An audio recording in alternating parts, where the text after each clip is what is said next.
묵상하겠습니다. 요한복음 19장 28절에서 30절까지 신약성경 181쪽입니다. 같이 합독하겠습니다. 28절에서 30절까지만. 그 후에 예수께서 모든 일이 이미 이루어진 줄 아시고 성경을 응하게 하려 하사 이르시되 내가 목마르다 하시니 거기 신 포도주가 가득히 담긴 그릇이 있는지라.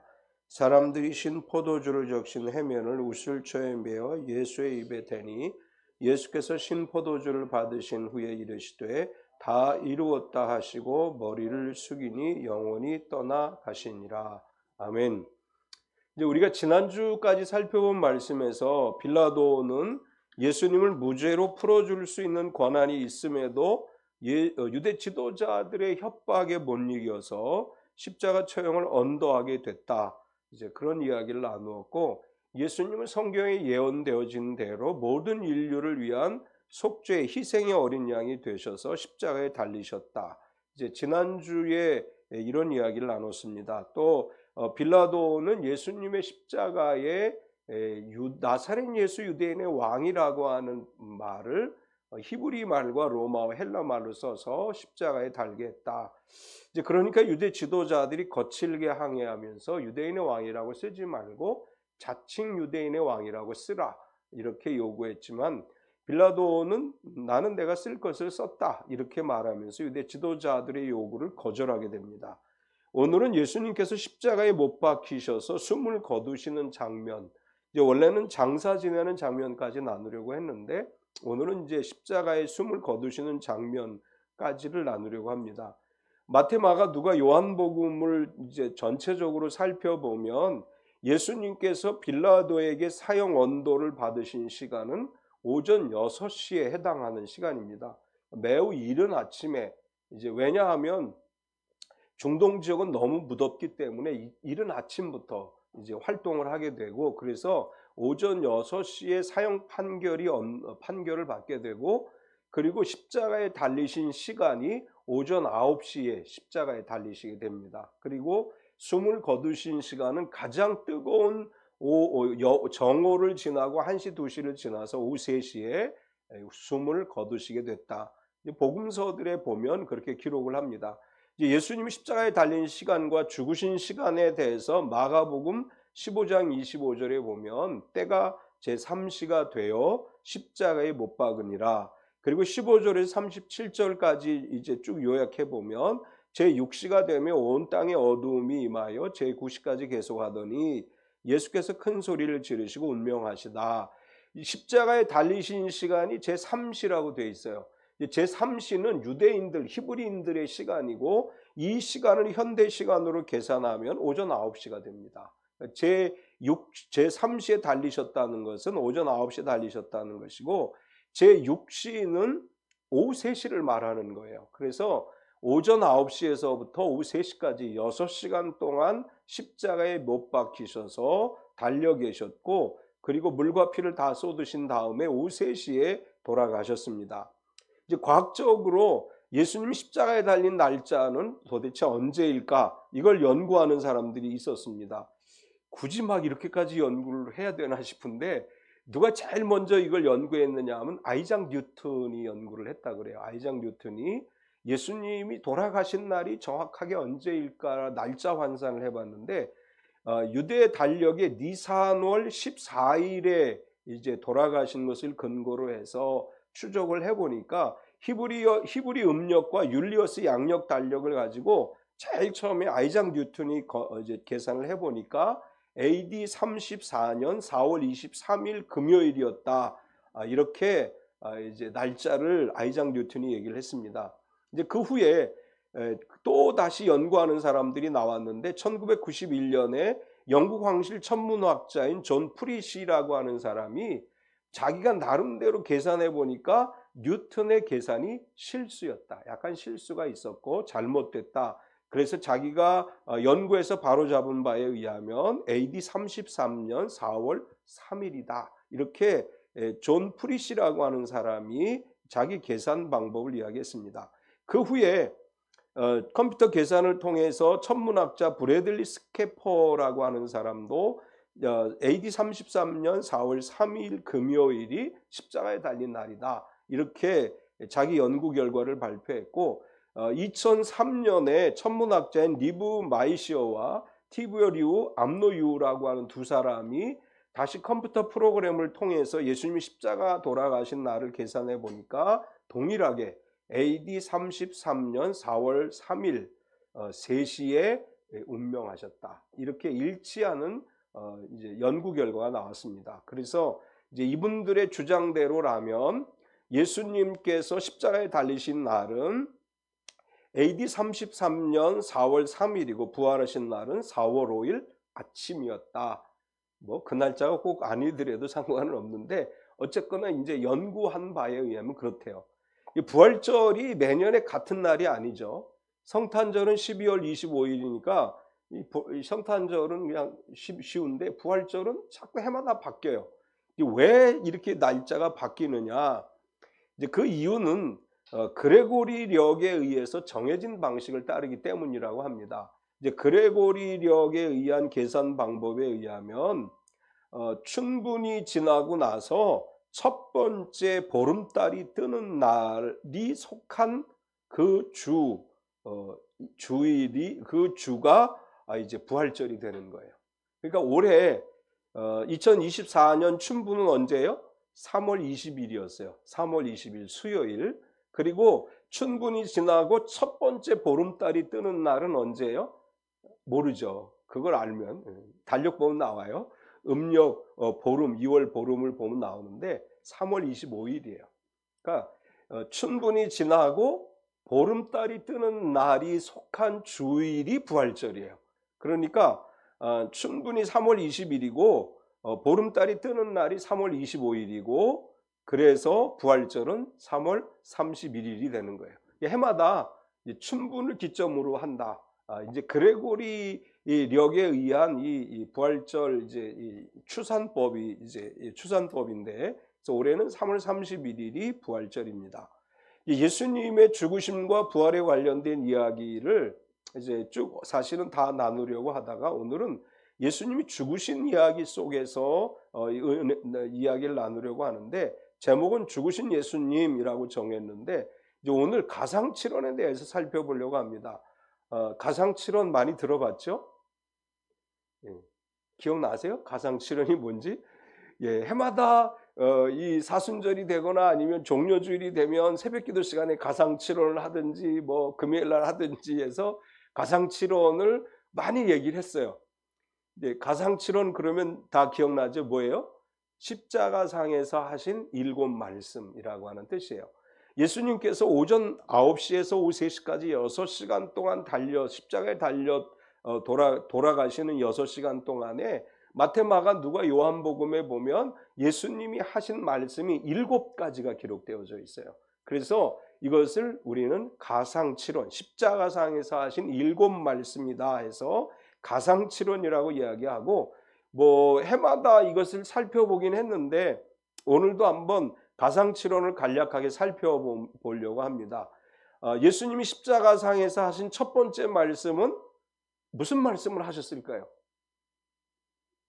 응? 저기 나왔네. 나는 이명 집사님이 아버지여 저희를 사해 줬어. 야, 안 잊어버렸네. 그랬더니 저기 떴네. 첫 번째 말씀은 아버지여 저희를 사하여 주옵소서. 누가복음 23장 34절에 보면 이에 예수께서 이르시되 아버지 저들을 사하여 주옵소서. 자기들이 하는 것을 알지 못함이니이다 하시더라. 그들이 그의 옷을 나눠 제비 뽑을세. 예수님 십자가에 달려 고통을 당하시면서 그 아래에 있던 군병들이 예수님의 옷을 나누었다. 그런 이야기 했죠. 이제 나누기 위해서 제비 뽑기 했다. 이런 이야기를 했는데 예수님은 그 아래에서 이제 사실 예수님 지금 벌거 벗겨져 있는 거예요. 속옷도 입지 않고 속옷도 나누었기 때문에 우리가 이렇게 성화를 보면 십자가 사진에 예수님의 중요 부위는 가려진 거로 나오죠. 그러니까 엄밀하게 성경적으로 보면 그냥 다 벗겨진 거예요. 벗겨진 채로 십자가에 달리신 거예요. 머리에 가시관을 쓰셨고 온 몸이 채찍에 맞아서 갈기갈기 찢기셨고 그리고 손과 발에서 피가 흐르시는 그런 처참한 모습으로 십자가에 달려 계시는데 그 밑에서 예수님의 옷을 나누는, 희덕거리면서 나누는 로마 군병들을 예수님이 보셨어요. 그리고 거기에 있는 많은 사람들을 보시면서 예수님은 어떤 마음이셨을까? 우리 같으면 어떨까요? 나 같으면 어땠을까? 성질이 머리끝까지 나가지고 저것들 다 쓸어버려! 이러고 싶은 마음이 있었을 거예요. 예수님은 그 고통 속에서 사람들을 바라보시면서 이렇게 기도하셔요. 저들을 사하여 주옵소서. 자기들이 하는 일을 알지 못함입니다. 이 사람들은 예수님을 십자가에 못 박는 일이 무엇인지를 모르는 거예요. 왜 예수님을 십자가에 못 박는지 모르고 그냥 자기들의 일을 하고 있는 것이고, 예수님을 십자가에 못 박으라고 외쳤던 사람들도 자신들이 지금 무슨 짓을 하는 것인지 그것을 모른 채 죄 없으신 예수님을 십자가에 못 박도록 그렇게 외쳤던 것입니다. 예수님은 그 사람들을 바라보면서 야, 이놈들아, 나는 죄가 없는데 너희는 왜 나를 죽이라고 했어? 이렇게 그들을 향해서 소리를 지르면서 난 너무나 힘들고 고통스러워 라고 외치신 것이 아니고 하나님 아버지께 간절히 기도하시는 거예요. 저들을 사하여 주옵소서. 자기들이 하는 것을 알지 못함입니다. 이 기도는 우리를 위한 기도이기도 해요. 예수님이 우리의 모습을 보면 어떠실까요? 정말 예수님 보시기에 부족함이 없고 완벽한 삶을 살아가지 못하죠. 우리의 이 죄악된 모습을 바라보신 예수님, 오늘도 하나님 보좌 우편에서 우리를 위해 기도하시는 거예요. 아버지, 사하여 주세요. 저 성도가, 저 사람이 지금 죄를 짓고 있는데 하나님 용서해 주세요. 피 흘리신 예수님께서 오늘도 우리를 위해 기도해 주고 계십니다. 우리가 늘 기억해야 될 것은 주님은 십자가 위에서 피 흘리시면서 나를 용서해 달라고 하늘아버지께 기도하셨다고 하는 사실이에요. 우리는 그 은혜로 오늘을 살아가고 있는 것입니다. 두 번째 말씀은 같이 읽어볼까요? 오늘 내가 나와 함께 낙원에 있으리라. 이제 지난주에도 잠깐 이야기를 나눴는데 누가복음 23장 43절에 보면 예수께서 이르시되 내가 진실로 내게 이르노니 오늘 내가 나와 함께 낙원에 있으리라 하시니라. 예수님과 함께 양쪽에 죄수가 십자가에 달려 있었다고 성경은 기록을 합니다. 이 사람들 중에 한 사람은 죄를 깨닫지 못한 사람이고 한 사람은 자신의 잘못을 알고 예수님이 하나님의 아들이심을 인정한 사람이에요. 한쪽 강도는 누가복음 23장 39절에 보면 달린 행악자 중 하나는 비방하여 이르되 내가 그리스도가 아니냐 너와 우리를 구원하라 하되, 자신은 죄 때문에 죽어가면서 이제 예수님을 향해서 비난을 해요. 당신이 그리스도라며, 그러면 우리를 좀 너도 내려오고 우리도 좀 구원해봐. 강도처럼 마지막 순간까지 자신의 죄를 회개하지 못하는 사람들이 있어요. 이제 많은 사람들이 운명하는 것을 제가 이제 보게 되는데 이 마지막 순간에 운명하는 그 모습 속에서 이분이 구원받은 하나님의 성도이고 이분이 하나님이 없는, 하나님을 믿지 않는 사람이라는 것을 구분할 수 있을 만큼 그 마지막 순간의 모습이 보여요. 마지막 순간에 숨을 거두는 순간에 자신이 죄인이라고 고백을 하고 예수님께서 나를 천국으로 인도해 주시기를 원하는 간절한 마음을 가진 사람이 임종하는 것과 끝까지 마음에 악이 남아있는 사람이 임종하는 모습은 달라요. 전혀 달라요. 그 얼굴 자체가 달라요. 여기 한 강도는 죽어가면서도 끝까지 예수님을 비난해요. 자기 죄를 회개하지 않아요. 난 죄가 없어. 나는 죄가 없는데 지금 죽는 거야. 예수님을 향해서 당신이 하나님의 아들 그리스도라며 빨리 내려와서 날 좀 건져줘봐. 이렇게 끝까지 하나님을 거부하고 자신의 죄를 거부해요. 반면에 한편에 있던 죄수는 하나님의 아들이신 예수님을 향해서 이렇게 고백을 해요. 누가복음 23장 42절에 보면 이르되 예수여 당신의 나라에 임하실 때에 나를 기억하소서 하니. 이 사람은 이렇게 얘기하죠. 우리는 우리의 죄에 상당한 보응을 받는 것이거니와 이분은 지은 죄가 하나도 없음에도, 이분이 한 일 중에는 의롭지 않은 일이 없음에도 이렇게 죽어가시는 것이다. 그러면서 얘기해요. 예수님의 나라에 임하실 때 나를 기억해 주옵소서. 예수님은 그를 향해서 이렇게 얘기합니다. 내가 진실로 내게 이르노니 오늘 내가 나와 함께 낙원에 있으리라.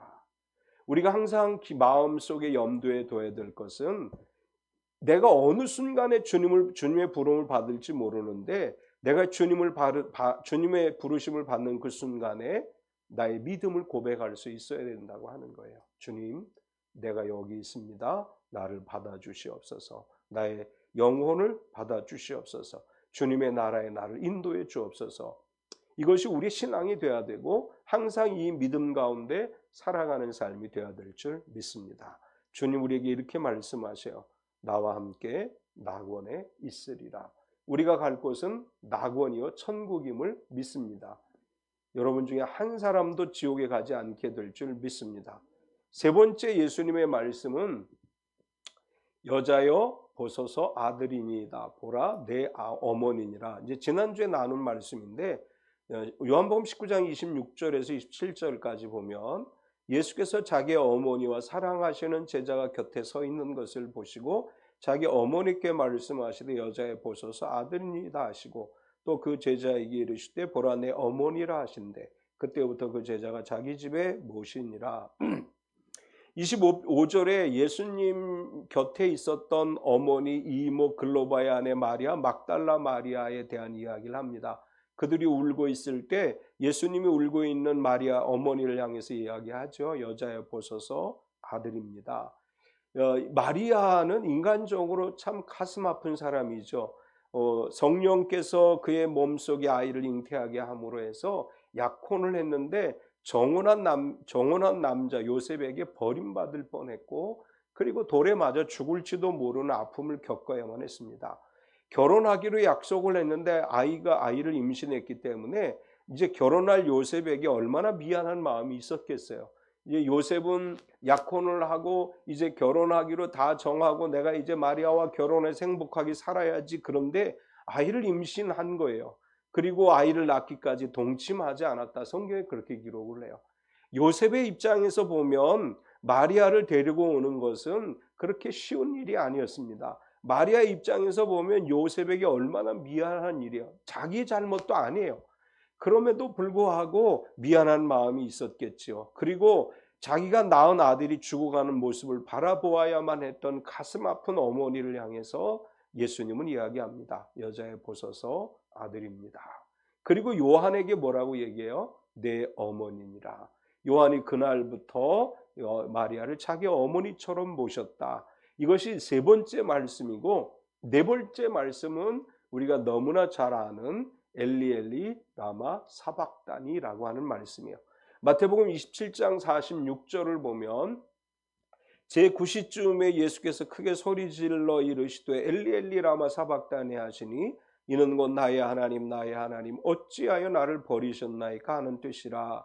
나의 하나님 어찌하여 나를 버리셨나이까. 이제 엘리 라마 사박다니라고 하는 말의 뜻이 그런 뜻이죠. 하나님 왜 나를 버리셨습니까? 예수님은 아무 죄도 없으심에도 불구하고 십자가를 짊어지고 지금 고통 속에 죽어가고 있습니다. 그 고통 속에서 하늘 아버지를 향해서 부르짖는 거예요. 하나님 아버지 왜 나를 버리셔서 나를 이 고통을 당하게 하십니까? 이렇게 아주 간절하게 눈물로 호소하는 예수님의 모습을 보게 되는데 하나님이 바라본 예수님은 어떨까요? 십자가에 달리신 예수님은 독생자 예수님, 하나님의 아들이신 예수님이 아니고 모든 인류의 죄를 대신 짊어진 속죄의 어린 양이에요. 하나님이 보실 때 예수 그리스도 하나님의 아들 예수님이 십자가에 달려있는 것이 아니고 모든 인류의 죄를 대신 짊어지고, 그래서 침례 요한은 예수님을 향해서 이렇게 얘기했어요. 세상 죄를 짊어지고 가는 하나님의 어린 양이라. 그러니까 하나님이 바라보신 예수님은 내 아들 예수가 아니고 온 인류의 세상의 모든 죄를 짊어진 희생의 어린 양이에요. 우리의 죄가 다 예수님에게 전가됐어요. 우리가 전가라고 얘기하는 거예요. 나의 죄를 예수님에게 옮겼다. 이게 전가라는 거예요. 내 죄를 다 예수님에게 옮겨놨어요. 지구상에 거하는 모든 사람의 죄가 다 예수님에게 모였어요. 그러니까 하나님이, 거룩하신 하나님이 바라봤을 때 예수님은 죄를 짊어진 죄인이에요. 그래서 십자가에 달려 돌아가실 때 하나님께서 그 고통 속에 내버려 두셨고, 예수님은 그 고통 속에서 하늘아버지께 하소연하는 거예요. 아버지여, 어찌하여 나를 버리셨습니까? 내가 이 고통 속에 죽어가고 있습니다. 저는 이제 이 사순절이 되고 고난주간이 되면 또 평상시에도 이 엘리 라마 사박다니라고 하는 예수님의 외침이 늘 저의 가슴 속에 들려와요.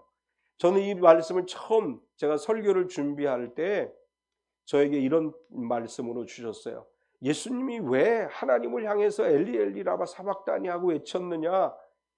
죄악 가운데 살아가는 우리의 모습을 볼 때 우리를 향해서 야 이놈들아, 내가 너를 위해서 지금 십자가를 지고 이 피를 흘리고 고통을 당했는데 너는 여전히 그 죄를 벗어나지 못했니? 라고 나를 향해서 책망하시는 것이 아니고, 예수님은 그 고통 속에서 죽어가심에도 불구하고 여전히 죄를 짓는 우리를 보고 하나님을 향해 하소연하시는 예수님의 모습을 발견하게 됐어요. 내가 죄악 가운데 살아가고 있을 때, 야 제발 좀 깨닫고 회개해, 이 나쁜 놈아, 너 그렇게 살면 안 돼. 예수님이 우리를 향해서 그렇게 채찍질 하시는 것이 아니고, 여전히 죄악 가운데 살아가는 나의 모습을 바라보면서 예수님은 고통스러운 외침을 하시는 거예요. 하늘아버지여, 내가 이 고통 속에 죽어가고 있는데 저놈들은 아직도 죄 속에서 벗어나지 못해요. 내가 저놈들을 저주할 수 없어요. 하나님, 내가 왜 이 고통을 당하게 하십니까? 아버지 앞에 그렇게 간절하게 부르짖는 모습으로 저에게 하나님이 이 말씀을 주셨어요. 우리가 엘리 라마 사박다니 하시는 주님의 외침은 가슴 아픈 외침이라는 것을 알아야 돼요. 우리가 주님 말씀 안에 올바로 살아가지 못하는 모습을 볼 때 주님은 가슴 아프게 하나님을 향해서 외치십니다. 왜 너희는 내 십자가를 의지해 죄를 회개하고 정결한 그리스도인으로 살아가지 못하느냐? 이것이 엘리 사박다니 속에서 들려진 주님의 음성입니다. 다섯 번째 말씀은 내가 목마르다. 이제 오늘 말씀 안에 있는 것인데, 오늘 28절과 29절에 보면 이후에 예수께서 모든 일이 이미 이루어진 것을 아시고 성경을 응하게 하려 하사 이르시되 내가 목마르다 하시니 거기 신 포도주가 가득히 담긴 그릇이 있는지라. 사람들이 신 포도주를 적신 해면을 우슬초에 메어 예수의 입에 대니, 주님이 십자가상에서 내가 목마르다고 하신 말씀에 대해서 요한 사도는 성경을 응하게 하려 하십니다, 이렇게 설명을 했습니다. 그럼 이것은 어디에 나오는 성경이냐? 시편 69편 21절을 보면 그들이 쓸개를 나의 음식물로 주며 목마를 때에는 초를 마시게 하셨사오니, 예수님이 십자가상에서 내가 목마르다고 말씀하시며 신포도주가 가득히 담긴 그릇이 있었는데 신포도주를 적신 해면을 우슬초에 뭐 예수 입에 댔다.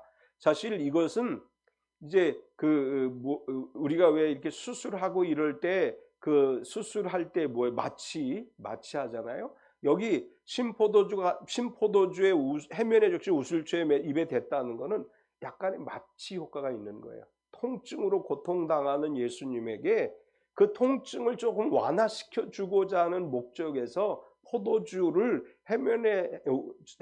포도주를 역시 해면 우슬초에 메어서 예수님의 입에 대준 거예요. 사실은 십자가의 고통이 너무나 강하기 때문에 약간의 그 고통을 이길 수 있는, 완화시킬 수 있는 그걸 준비해 놨다가 죄수들의 입에 그걸 넣어주는 거예요.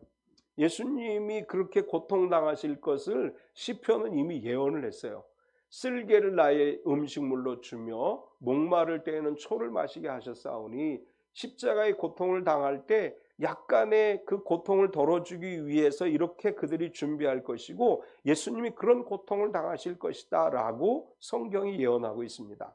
근데 사실은 여기서 내가 목마르다고 하신 것은 우리에게는 어떤 의미가 있느냐 하면 이런 영적 의미가 있어요. 우리 예수님이 십자가를 짊어지시고 있는 상황은 모든 인류의 죄를 짊어지신 상황이죠.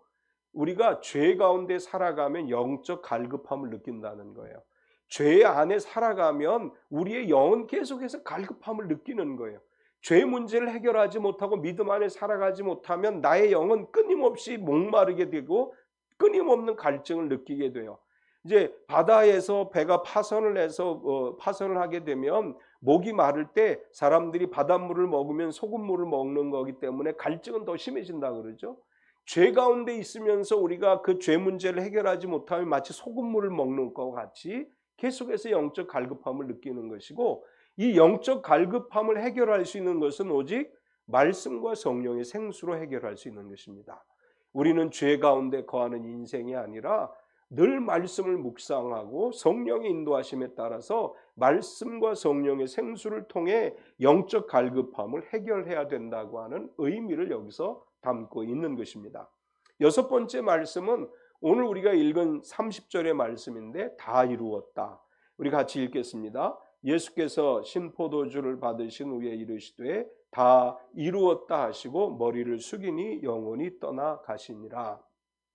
여기서 다 이루었다고 하는 것은 예수님이 이 땅에 오신 목적을 다 이루었다고 하는 것입니다. 예수님이 성육신하신 목적이 뭐냐 하면 인류의 죄를 속하는 희생의 어린 양이 돼서 우리의 죄를 사하고 구원에 이르게 하는 것이 예수님의 목적이에요. 공생애를 통해서 예수님 하나님 나라를 전파하셨고 가르치셨고 병자를 고치고 귀신을 쫓아내고 기적을 행하셨습니다. 그리고 마지막 사역인 세상 죄를 지고 가는 하나님의 어린 양으로서의 사역을 감당하시기 위해서 십자가에 달려 돌아가시게 됐는데, 예수님의 죽으심은 한 사람 예수의 죽음이 아니라 온 인류의 죄를 대신 짊어지신 속죄의 어린 양으로 죽으신 것이고, 예수님이 십자가의 죽으심으로 말미암아 하나님이 계획하신 온 인류를 위한 속죄 사역이 다 이루어진 거예요. 인간 아담과 하와가 범죄했을 때 하나님께서는 이미 예수 그리스도를 이 땅에 보내주셔서 인류를 구원하실 계획을 세우셨고, 이 속죄 계획에 따라 구원사의 계획에 따라서 예수 그리스도가 이 땅에 오셔서 십자가를 짊어지셨고, 그리고 이제 말씀하시는 거예요. 다 이루었다. 우리의 죄를 사하고 구원하실 사역을 다 이루었다. 여섯 번째 말씀을 하셨고, 마지막 일곱 번째 말씀은 내 영혼을 아버지 손에 부탁하나이다. 마태복음 23장 46절에 보면 예수께서 큰 소리로 불러 이르시되 아버지 내 영혼을 아버지 손에 부탁하나이다 하고 이 말씀을 하신 후 숨지시니라. 예수님께서 이렇게 말씀하신 것은 우리의 영혼이 어디로 가야 하는 것인지를 말씀하는 것입니다. 우리가 세상에 와 살지만 마지막 순간에 우리의 육체와 영혼이 분리되는 순간이 오고 우리는 그것을 죽음이라고 얘기합니다. 우리의 육체는 죽어서 땅에 묻히게 되지만 우리의 영혼은 우리 육체와 분리되어서 영혼이 가야 할 곳이 있어요. 이제 영혼이 가는 곳이 있다는 사상은 대부분의 종교에 있죠. 불교에도 영혼이 가는 곳이 있다는 사상이 있고, 또 이제 유교나 무속 종교에도 다 있어요. 그런데 불교나 무속 신앙에서 죽은 자가 영혼에 갈 곳을 찾지 못해 이 구천을 떠도는 걸 뭐라 그래요?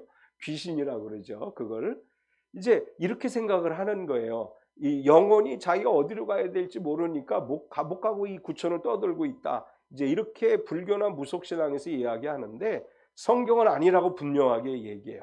성경은 영혼이 가야 할 곳은 분명하게 정해져 있다. 그래서 구천을 떠도는 영혼이 있다. 이건 성경적으로 보면 거짓말이에요. 그건 마귀가 하는 소리예요. 마귀가 사람들을 속이기 위해서 하는 것이지 자기가 어디를 가야 될지 몰라서 헤매는 영혼은 존재하지 않아요. 이제 귀신론을 이야기하는 사람들, 우리 기독교 안에서도 귀신론을 이야기하는 사람들은 이것과 약간 비슷한 얘기들을 하는 사람들이 있었어요. 그러니까 이제 이것은 초기 교부 시대로부터 그런 신학적 논쟁들이 있었는데, 사람의 영혼이 죽었을 때 자기 연한이 다 차지 못해서 죽은 영혼은 곧바로 천국이나 지옥으로 가는 것이 아니고 이제 세상에 남아서 일정 기간 동안 귀신이 된다, 이렇게 주장하는 신학적 이론들이 있었고, 우리나라에서 귀신론을 얘기하는 교회들도 비슷하게 얘기를 했어요. 그래서 천국과 지옥이 아닌 이 땅에 남아서 떠도는 귀신이 있다, 이렇게 얘기해서 이제 아픈 사람을 보면 무조건 이제 거기선 그렇게 얘기하죠. 귀신아 나가라, 이렇게 얘기하죠. 근데 사실은 성경에 대한 오해예요. 성경은 사람이 죽으면 가는 곳이 분명하게 정해져 있다고 말씀을 해요. 어디로 가느냐? 하나님께로 가는 영혼이 있고 마귀들이 지배하는 지옥으로 가는 영혼이 있다. 이 두 가지만 있을 뿐이다. 이렇게 이야기를 해요. 마귀는 어떻게 해서든지 한 영혼이라도 더 자기들의 지옥으로 끌고 가기 위해서 사람들을 속여요. 거짓말을 해요. 마귀라고 하는 존재의 뜻은 속이는 자예요. 거짓말하는 자예요. 그러니까 마귀는 끊임없이 거짓말을 해요. 끊임없이 속여요.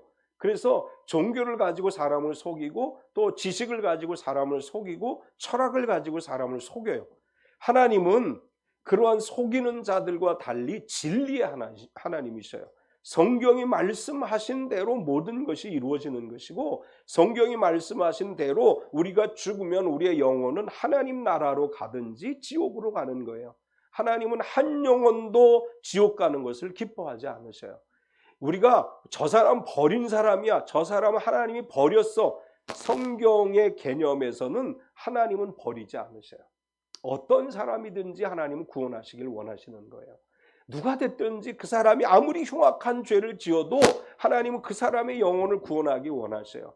예수님께서 분명히 그렇게 말씀하시잖아요. 하나님은 심판하시는 분이 아니시고 나를 보내 구원하시는 하나님이시다. 예수님께서는 이렇게 말씀하셔요. 내 영혼을 아버지 손에 부탁하나이다. 이것은 우리가 해야 될 기도입니다. 하나님, 나의 영혼을 아버지 손에 부탁하나이다. 우리가 마지막 때 주님의 손에, 하나님 아버지의 손에 나의 영혼을 부탁하는 이제 이런 믿음일 뿐 아니라 이 땅에 살면서도 우리는 끊임없이 나의 삶을 하나님께 맡겨야 돼요. 하나님 우리에게 말씀하시는 거예요. 너의 삶을 하나님의 손에 맡겨라. 신명기 6장 21절을 보면 같이 읽겠습니다. 신명기 6장 21절을 너는 내 아들에게 이르기를 우리가 옛적에 애굽에서 바로의 종이 되었더니 여호와께서 권능의 손으로 우리를 애굽에서 인도하여 내셨나니. 신명기 7장 8절을 여호와께서 다만 너희를 사랑하심으로 말미암아 또는 너희의 조상들에게 하신 맹세를 지키려 하심으로 말미암아 자기의 권능의 손으로 너희를 인도하여 내시되 너희를 그 종되었던 집에서 애굽 왕 바로의 손에서 속량하셨나니. 하나님은 어떤 손을 가지셨어요? 권능의 손을 가지셨어요. 그 하나님 앞에 우리의 삶을 맡기면 애굽 왕 바로의 손에서 우리를 건져내듯이 인생길 가운데 하나님께서 우리를 건져내시는 줄 믿습니다. 마지막으로 이사야 41장 10절의 말씀도 한번 같이 읽겠습니다. 우리가 잘 아는 말씀이죠. 두려워하지 말라, 내가 너와 함께 함이라. 놀라지 말라, 나는 내 하나님이 됨이라. 내가 너를 굳세게 하리라. 참으로 너를 도와주리라. 참으로 나의 의로운 오른손으로 너를 붙들리라. 예수님이 마지막 순간에 하신 말씀, 아버지여 내 영혼을 아버지 손에 부탁하나이다. 이 말씀은 오늘 이 시대 우리에게 이렇게 말씀하시는 거예요.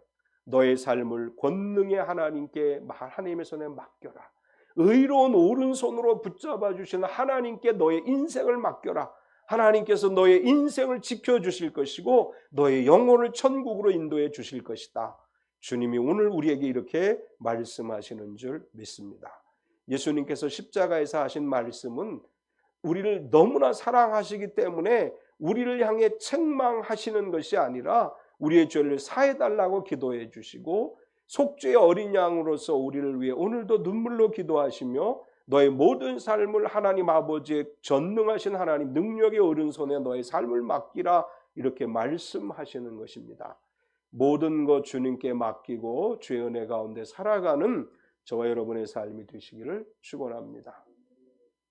이 시간 우리가 통성으로 기도할 때 특별히 내일 개학날이래요. 고3 두 아이들이 너무 지금 스트레스를 받는 것 같아요. 우리 고3 서재윤이하고 그 다음에 조세경이 두 고3과 또 이제 새학기를 맞이해서 새학기 시작하는 우리 대학생들을 위해서 그리고 이제 우리 주님께서 우리에게 말씀하신 것처럼 그리스도의 십자가의 보혈의 공로로 우리의 죄가 사했음을 믿고 우리의 모든 삶을 주님 손에 맡기는 기도를 잠깐 우리 통성 기도를 하겠습니다.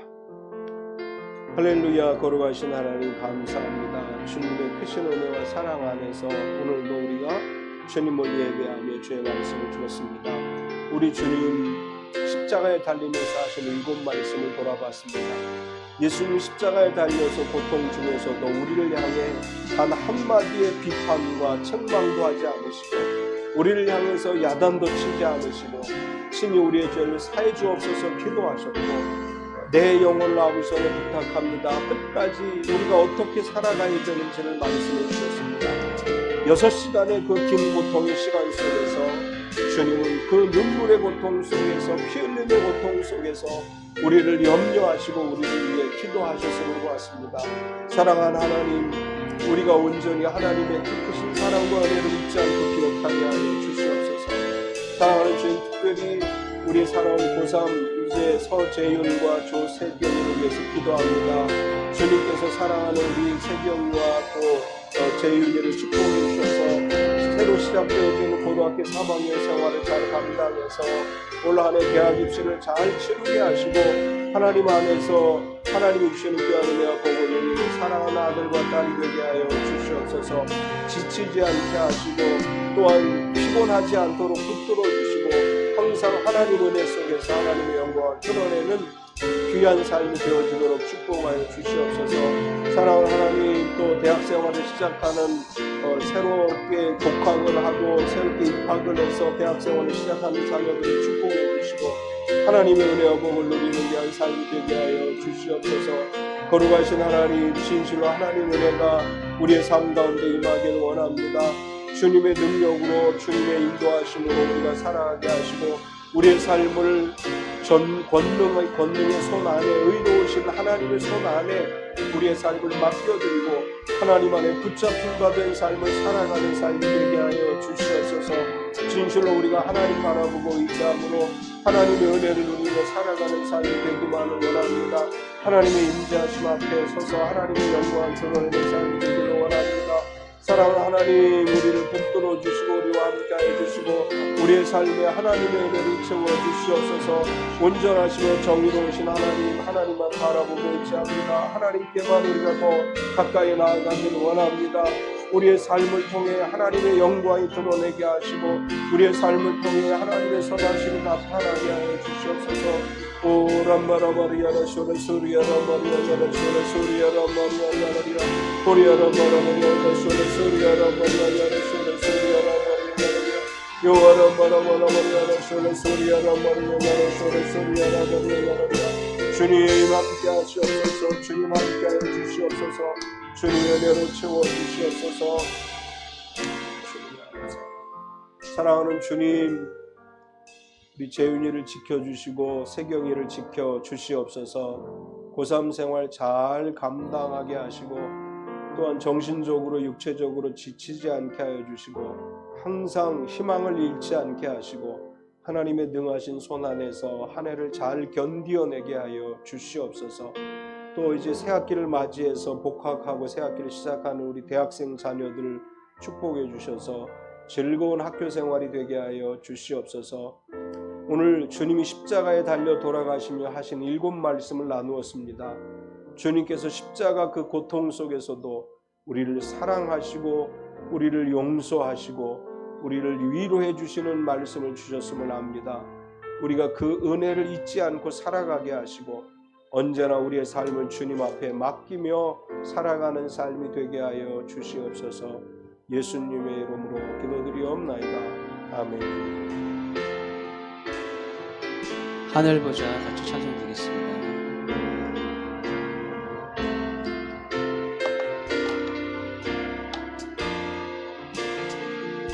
내 하나님 서신 발 앞에 무릎 꿇고 경배하리 큰 권능과 영광이 가득한 내 아버지 계신 이곳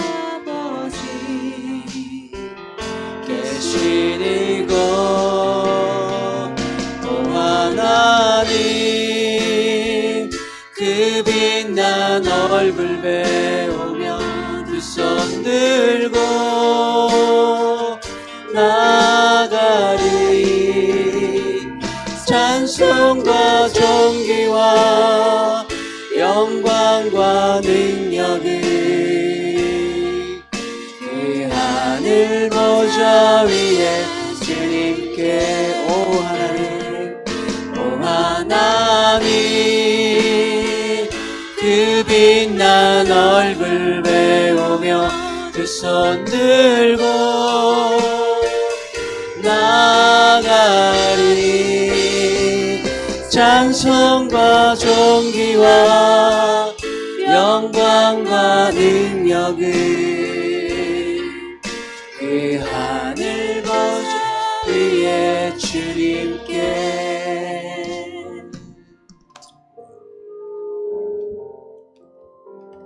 지금은 우리 주 예수 그리스도의 은혜와 독생자 예수님을 우리에게 보내주신 하나님